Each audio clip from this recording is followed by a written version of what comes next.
Come close because I know that this gossip I'm about to give you people, this tea, a lot of people have not gotten this update. But anyways, if you have gotten this update, let me know.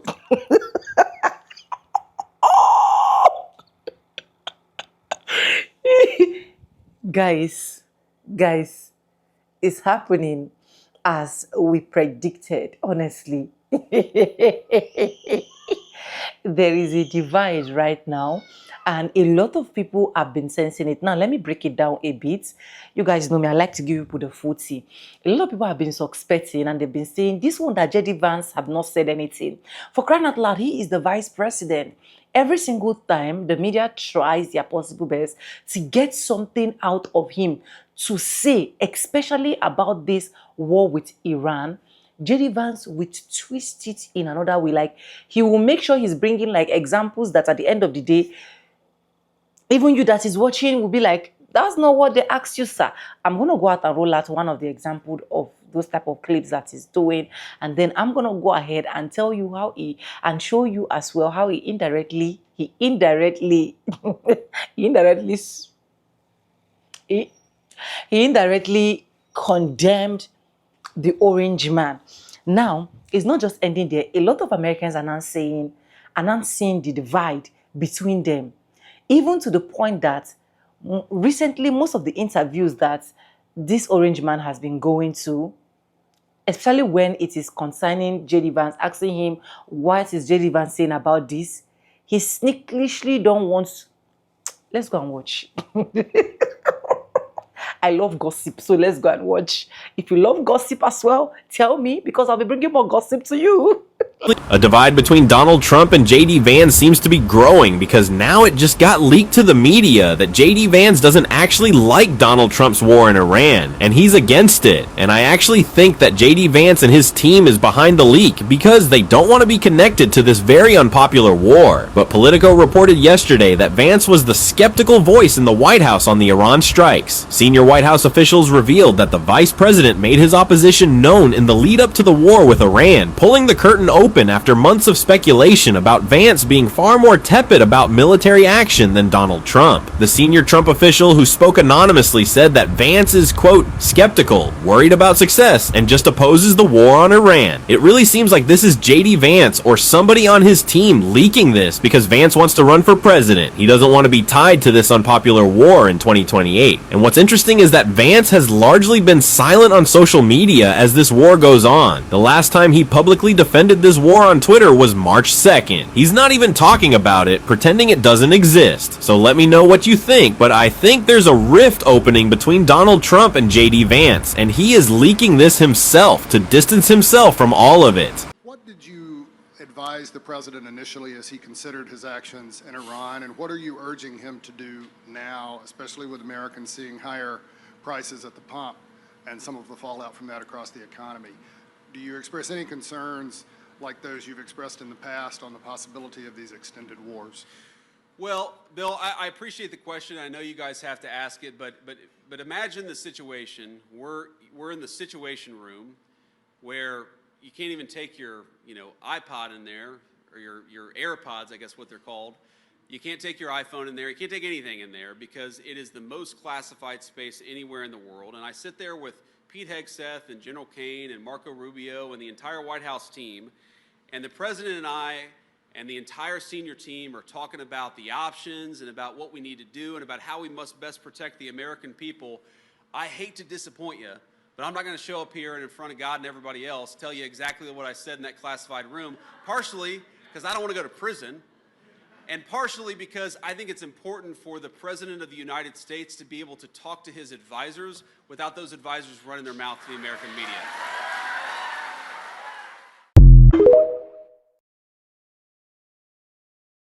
A rift may be forming between Donald Trump and JD Vance as Trump confirmed today that he and Vance do not see eye to eye on the war in Iran. Now, if you missed it a few days ago, reporting came out that suggested JD Vance urged Donald Trump to continue diplomacy and not use military action against Iran. Donald Trump chose, of course, to invade. Well, today a reporter asked Donald Trump if there was any philosophical difference on the war between he and Vance, and this was Trump's answer. I don't think so, no. we get along very well on this. He was, I would say, philosophically a little bit different. Yeah, philosophically a little different. That is Trump speak for we're not seeing eye to eye on this. And it appears that that's the case because J.D. Vance, since this war has started, has basically been on the sidelines. He has very little say about the war. He has made very little commentary on social media. And today he was relegated to the International Association of Firefighters, the vice president during the middle of a war. Meanwhile, Marco Rubio has been Donald Trump's right-hand man, and Trump has had nothing but nice things to say about him. This could get interesting. Buckle up. Like Kamala Harris, send our sons and daughters, our young people, to fight in stupid wars. It is the young generation that carries the burden of that. We're going to stop sending our young people to faraway lands. We are not the policemen of the world. We need to use our young people here at home. But if you're worried about the world spinning out of control, if you're worried about a military draft, if you're worried about, God forbid, a world war, the best way to prevent it is to vote for Donald Trump. Divide between Donald Trump and J.D. Vance seems to be growing, because now it just got leaked to the media that J.D. Vance doesn't actually like Donald Trump's war in Iran. He was, I would say, philosophically a little bit different than me. I think he was... He's against it. And I actually think that J.D. Vance and his team are behind the leak because they don't want to be connected to this very unpopular war. But Politico reported yesterday that Vance was the skeptical voice in the White House on the Iran strikes. Senior White House officials revealed that the vice president made his opposition known in the lead-up to the war with Iran, pulling the curtain open after months of speculation about Vance being far more tepid about military action than Donald Trump. A senior Trump official, who spoke anonymously, said that Vance is, quote, skeptical, worried about success, and just opposes the war on Iran. It really seems like this is J.D. Vance, or somebody on his team, leaking this because Vance wants to run for president. He doesn't want to be tied to this unpopular war in 2028. What's interesting is that Vance has largely been silent on social media as this war goes on. The last time he publicly defended this war on Twitter was March 2nd. He's not even talking about it, almost pretending it doesn't exist. So let me know what you think. But I think there's a rift opening between Donald Trump and J.D. Vance, and he may be leaking this himself to distance himself from all of it. Just Dance, J.D. Vance just got done pretty much confessing that the strike on Iran involved discussions of war crimes. A reporter asked him, "What did you advise the president to do in regards to this war with Iran? And what are you going to do about the gas prices?" Hi, Mr. Vice President, Bill Barrow with the Associated Press. What did you advise the president initially as he considered his actions in Iran, and what are you urging him to do now, especially with Americans seeing higher prices at the pump? I sit there with Pete Hegseth and General Kane and Marco Rubio and the entire White House team, and the president and I and the entire senior team are talking about the options and about what we need to do and about how we must best protect the American people. I hate to disappoint you, but I'm not going to show up here and in front of God and everybody else tell you exactly what I said in that classified room, partially because I don't want to go to prison, and partially because I think it's important for the President of the United States to be able to talk to his advisors without those advisors running their mouth to the American media. You heard that? Whatever he said to Donald Trump, he obviously knows it's so bad that it would get him locked up. And I know a lot of you are saying, oh no, he just means he doesn't want to divulge classified information. Well, if that's the case, then that means he knows he should be in jail for being on that group text with Pete Hegseth, right? Now let's listen to J.D. Vance throw Donald Trump under the bus for high gas prices and somehow try to tie this into Joe Biden. The reason why gas prices are where they are today is because of Donald Trump's work to get them lower, because in the Biden administration, they were crazy high. The gas prices we're seeing today are nothing like what we saw at the peak of the Biden administration because the president has set us up for energy dominance. What you see right now, ladies and gentlemen, is the Trump administration scrambling to try to save their you-know-whats because come midterms, there's going to be hell to pay. Believe it or not, this midterm cycle really isn't about Democrat or Republican. It's really about, do you believe Donald Trump should be held accountable for his crimes and for all the harm he's caused this great country of ours? Do you really think he should get off the hook simply because he sends his surrogates out there with things like this, bigger paychecks in the background to try to wash away all of his sins? Do you? I know I won't, and I hope you don't either. Vote him and JD Vance, as far as I'm concerned, and an entire Trump cabinet. Just vote them all out. I was going to post about how Donald Trump got suckered into a war with Iran, but I just saw that Nick Fuentes beat me to it. And look, I know how we all feel about Nick Fuentes, but in this clip, he's factually correct. Listen to what he says, and then I'm going to play you all the receipts that I had that proves the same point. Watch. Just a fact. Don't let me inconvenience you. Do you know who stood in the way of this entire thing? Joe Biden. Joe Biden did. Because Joe Biden did not take the bait. He didn't take Israel's bait and fight Iran. Here's what he means about taking the bait, because here's Antony Blinken, who served under Biden as his Secretary of State, basically confirming the same thing. After the October 7th attack on Israel, the horrific attack on Israel by Hamas, the Israelis were insisting that in the north, Hezbollah from Lebanon was about to attack, and they wanted to strike preemptively against Hezbollah.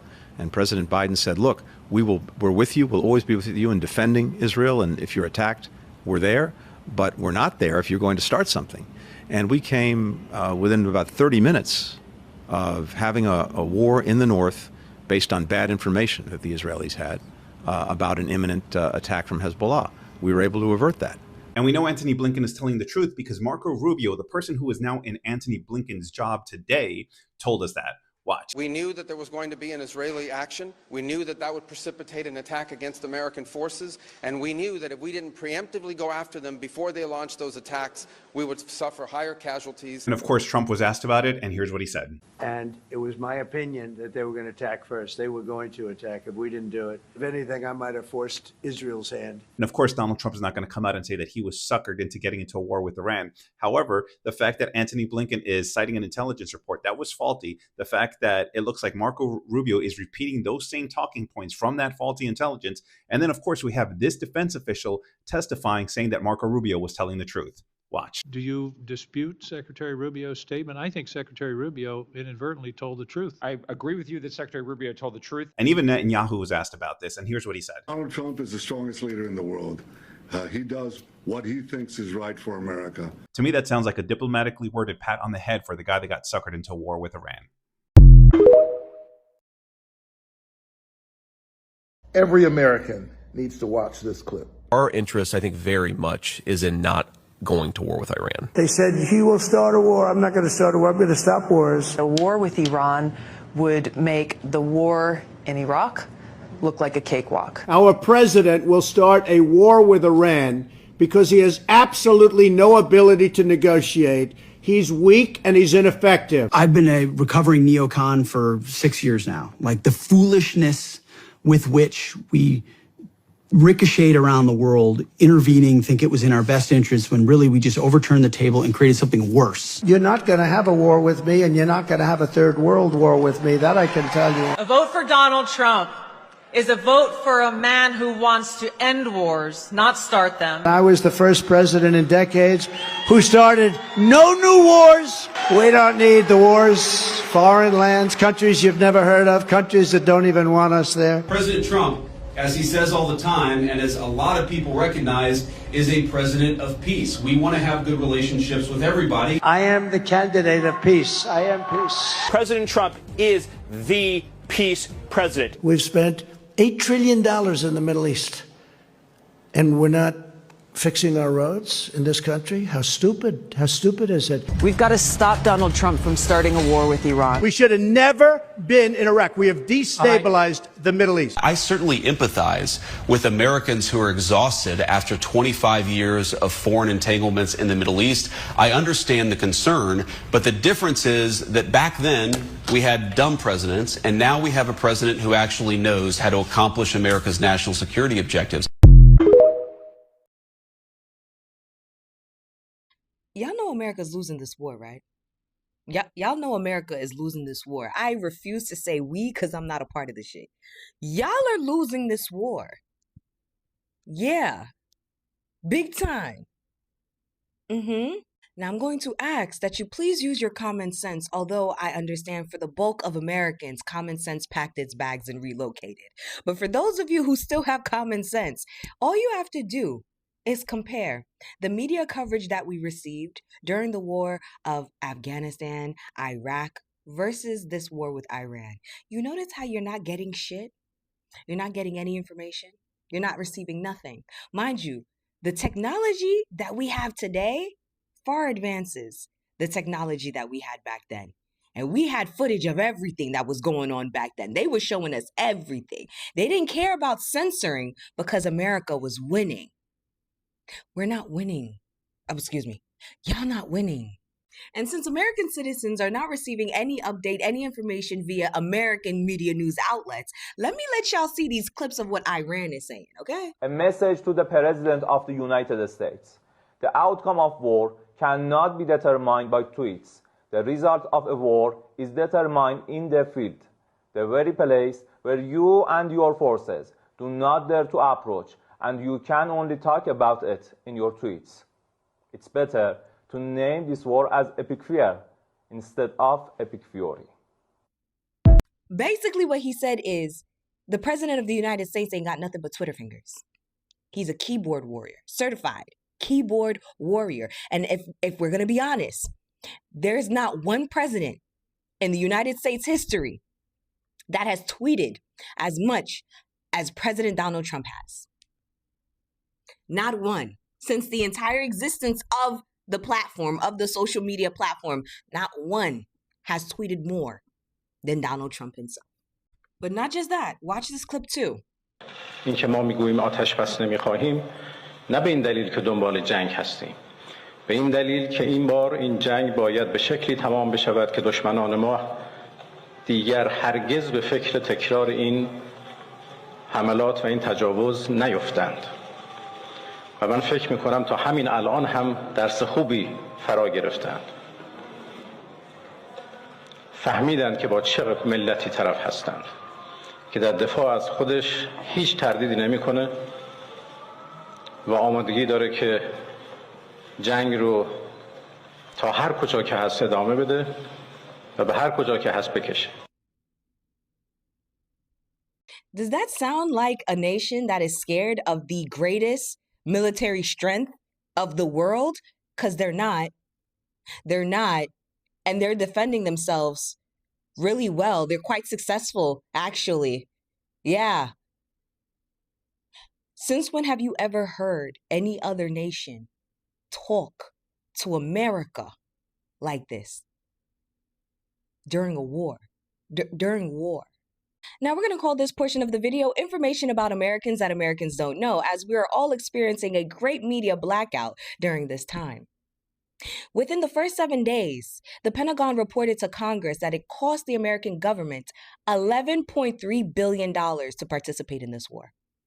Within the first 7 days, $11.3 billion. We are now at day 18. Mind you, this is an investment that America will not be receiving a return on as they are losing this war. They're losing. Oh, and that's 11.3 American tax-paying dollars, by the way, wasted within the first 7 days of this war that we have no business being a part of. The United States government, via the Pentagon, reported that there's only been 6 United States casualties. Only 6 United States soldiers' lives were claimed. However, the media from Iran states that on March 4th, 500 American soldiers were killed. And then by March 6th, the number of American casualties were rumored to have reached the thousands. That's what Iran's media is stating. Meanwhile, ours is stating only 6 passed away, and it's 6 white lives. Can I quickly read to you guys a portion of an article that was written by an Israeli journalist discussing this war? I'm going to do it anyway, okay? All right, boom. Iran has destroyed the most valuable, expensive military bases, property, and equipment in the entire world. The American bases in Bahrain, Kuwait, Qatar, Saudi Arabia are amongst the largest military facilities in the world. These facilities have cost trillions of dollars over several decades to build. We are talking about the fact that the bulk of military spending that has been made over 30 years has gone up in smoke. We see radars costing millions, hundreds of millions of dollars, each being destroyed at an instant. We see entire military bases being abandoned and burned, looted and destroyed. And I'm telling you, as far as I know, the United States has never suffered such destruction in its entire history. This is an Israeli person saying this. When I say that Iran is dominating this war, I'm not lying to you guys. Did you guys know that they're still operating? As far as them still trading and selling oil, they're still operating. Meanwhile, it's been 18 days since the United States has had access to the Strait of Hormuz. Okay? Iran effectively shut off all access to that pass route. We can't get in. It's now 18 days of that. And they're still selling. They're still selling. If that's not an indication of Iran's strength and power and how weak America is right now, the United States, I don't know what is. Let me put y'all on to another power play from Iran, right? Reports state that Iran is considering allowing oil tankers in only if the cargo is sold using the Chinese yuan, not the United States dollar. Basically saying, I'll open this right back up, but we're not using your money. We're not using your money. Y'all understand that this is a move that help eliminate reliance on the United States dollar, right? Further weakening the United States dollar, something that the United States is desperately trying to avoid, something that's currently happening, right? While boosting the yuan, the Chinese yuan in the trading market. Now you probably would understand why the United States government wants access to Venezuela's oil, considering they knew ahead of time that they were going to do this. And they were going to deal with some backlash. 18 days, no access from oil in the Middle East. That don't sound like the big, bad, mighty America, the United States that I know. They'd go in there, guns a-blazing. There would have been how many people already deployed? How many troops already on Iran soil? But like their leader said, y'all don't dare. Y'all wouldn't dare to come over here. And just to solidify how deep, right, the United States is in, 3 days ago, the president of the United States, Donald Trump, the leader of the largest, strongest military strength in the world, asked for help from other nations in sending ships so that they could open up and get access back to the Strait of Hormuz. He started asking and stating he expected to get help from nations like UK, Canada, China, South Korea. The leader to the strongest military strength in the world is asking for help for a problem that he started and is now realizing he cannot fix. The American military is no match for what they got going on over there in Iran. He's realizing that. How you start a fight and now you getting your ass handed to you? Because that's exactly what's going on with America right now. That's exactly what's going on. I, for one, I'm looking forward to this. I'm happy that this is happening. It's about time that America, United States, gets knocked down a peg or two. It's about time, you understand, the downfall of America finally starts happening. So I'm happy. I'm happy that they're realizing that they done fucked around and now they're finding out.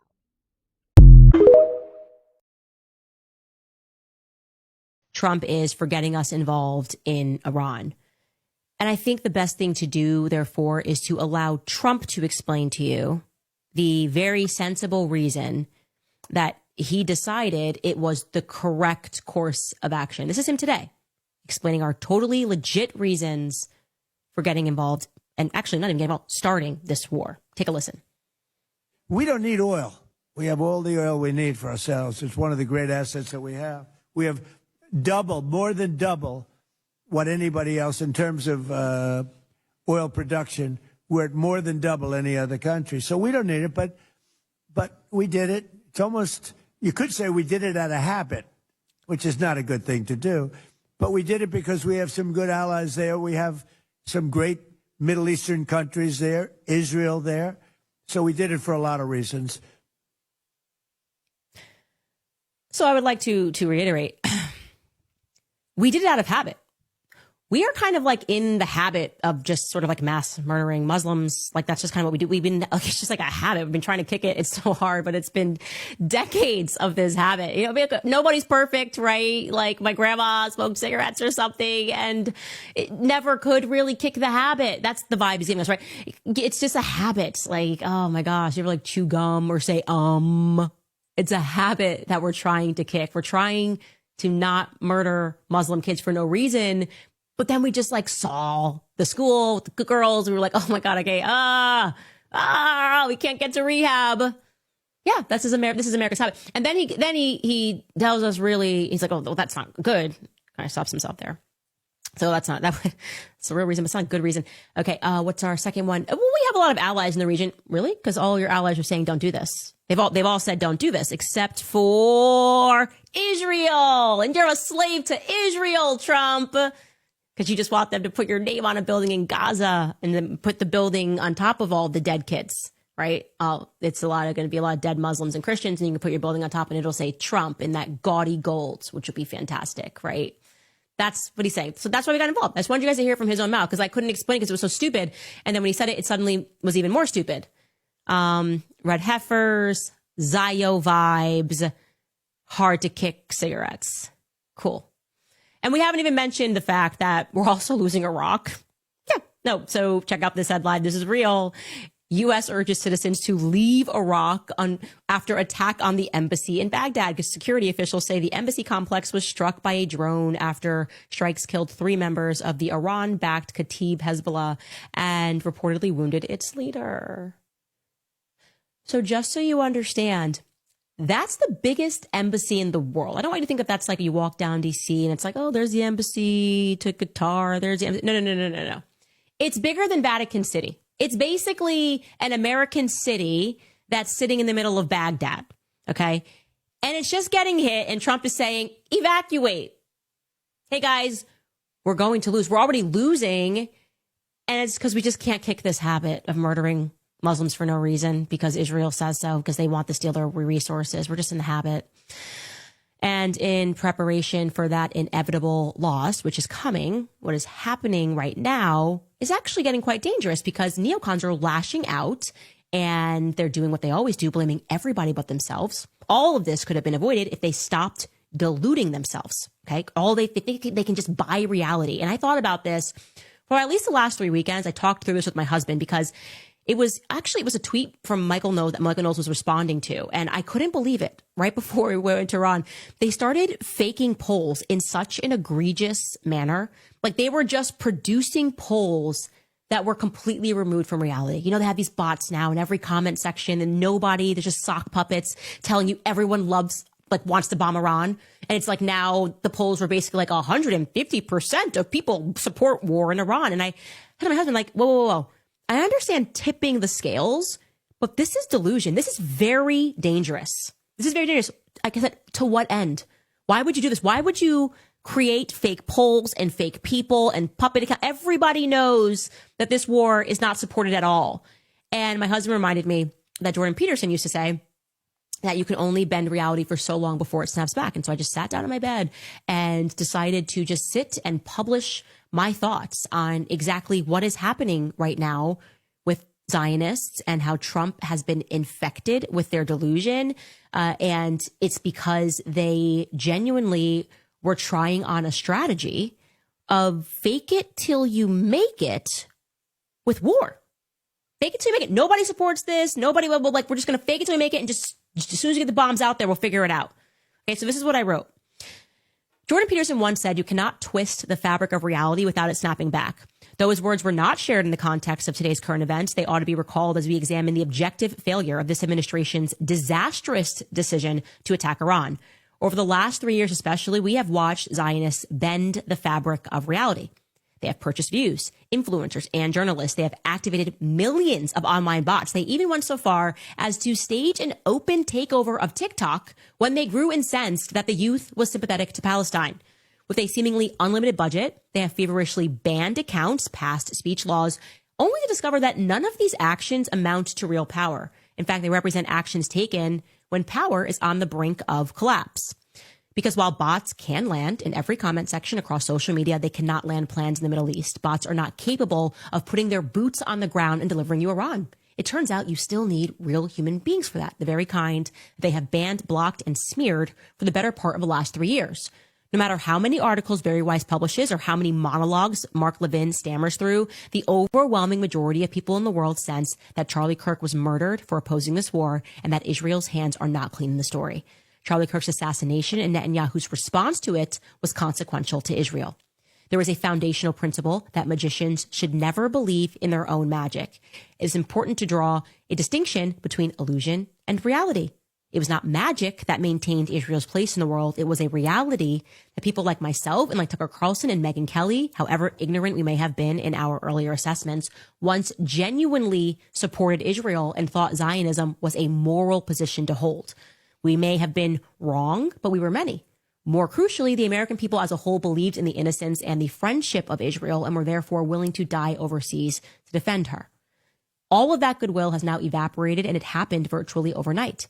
And in their sheer arrogance, rather than meaningfully working to restore relationships, Zionists continue to use tactics of slander, deception, lawfare, and yes, murder to force their perspectives.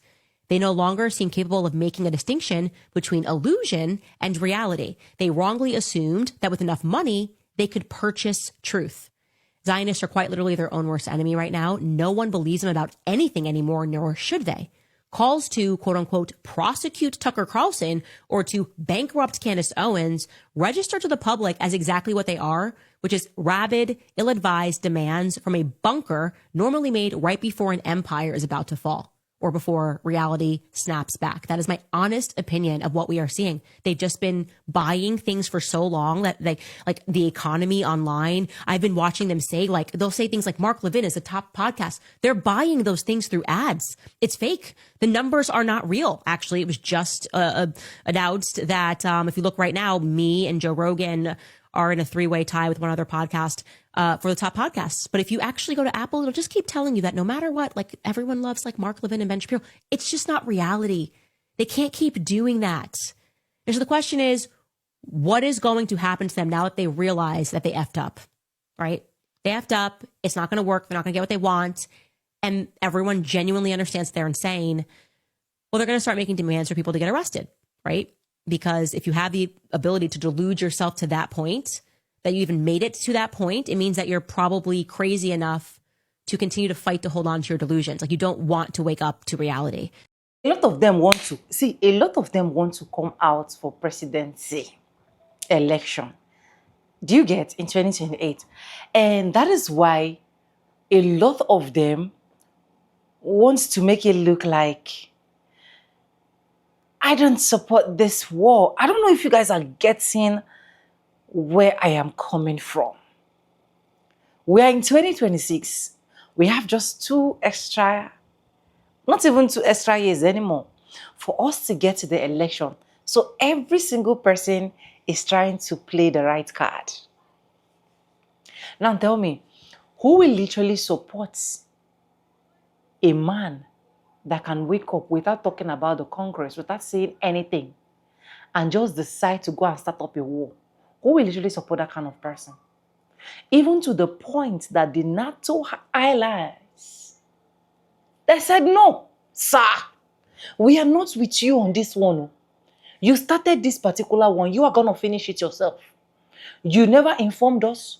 We were never prepared. In fact, they made it known to him that the only time we would have helped you, if there is anything called help, is when Iranians attacked US. We can now come out with our full chest and be like, okay, Iranians, you started this, we are going to finish it. But you cannot just sit down in your home, plan with your Israelite man that is not even in the NATO and expect us to put our head into what we don't know. A lot of people have noticed silence. The moment you're trying to ask J.D. Vance about what he thinks about this Iran war, nothing.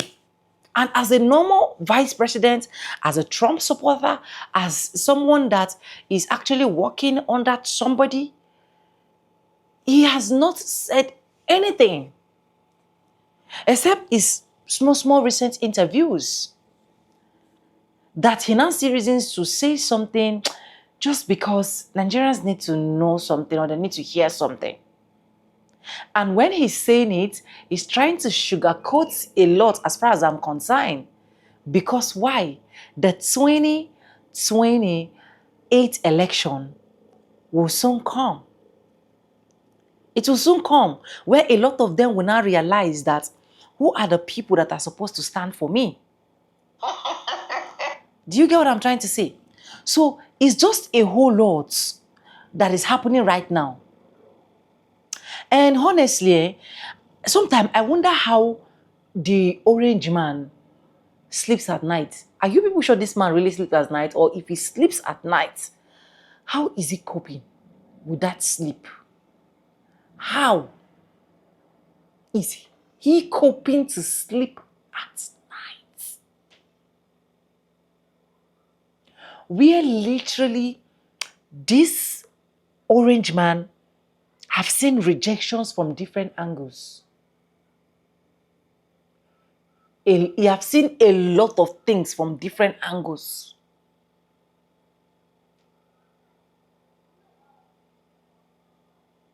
To the point that his own vice president